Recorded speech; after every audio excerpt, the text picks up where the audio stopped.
Ayun, hello po. Welcome to my YouTube channel, Roselski TV. At pahinga muna po tayo sa mga issue. Masakit na ang ulo ko sa kapapanood ng issue. At namimiss po ba natin ang EDSI? At ito po, at meron akong maikling handog sa inyo mga ka-EDSI. Isang pakilig at isang napaka-sweet na EDSI ang ating mapapanood maya-maya po. At bago po yan, pakisuportahan po natin muna ang ating founder, Kuya Val Santos Matubang, Ate Edna Vlogs at Kalinga Prom. At ganun din po ang lahat ng K-Boys, especially Kalinga Edu. Po. At eto na nga po, ang ipapakita ko po sa inyo ay tatlong klase ng BTS na sobra akong kinilig. Una, yung vlog nila kay Chanly. Kay Chanly Liit. At hindi man lang natin nakita itong si Chanly Laki. Diba? Sa vlog ni Kalinga Edu. Sinubaybayan po natin yon na umaasa na kahit buhok man lang ay makita natin sa vlog. Pero nabigo po tayo, di ba? At meron po tayong resibo na talagang kasama po siya doon sa pagbablog na yan.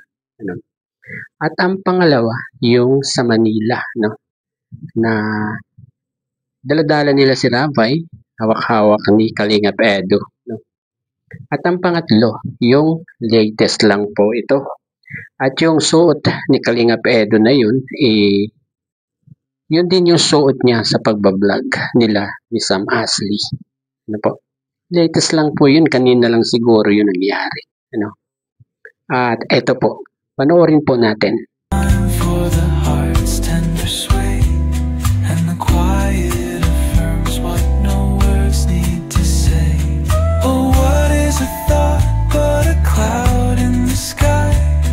It drifts and reforms and it bids us ask why.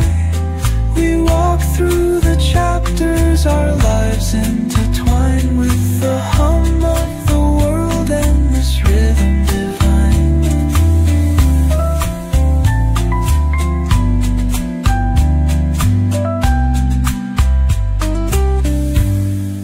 Cafe lights shimmer, their glow softly spills on lovers and loners and lifelong ideals. Each sip of the moment is brewed with intent, the flavor of life with a note of content. Reflections in the rain, a world so surreal. Each drop tells a story, each step helps us heal. The piano keeps time for... At ayun nga po, at kinilig po ba kayo sa pagsasama nilang dalawa, mga ka-EDSI? At iwas muna tayo sa mga mga issue na yan At ang magandang gawin na lang natin lalo pa nating mahalin ang EDSI, lalong-lalo na si Viancy na siyang laging sangkalan ng mga buzzers, at ganun din si Kalinga Edu. Kaya mahalin na lang natin yung dalawa. Hayaan na natin yung mga buzzers na yan na walang magawa sa buhay kundi mainggit at sirain silang dalawa. At ayun, hanggang dito na lamang po. Sana kinilig kayo sa aking handog ngayong hapon. Hanggang dito na lamang po. Bye-bye. God bless po sa lahat. Peace.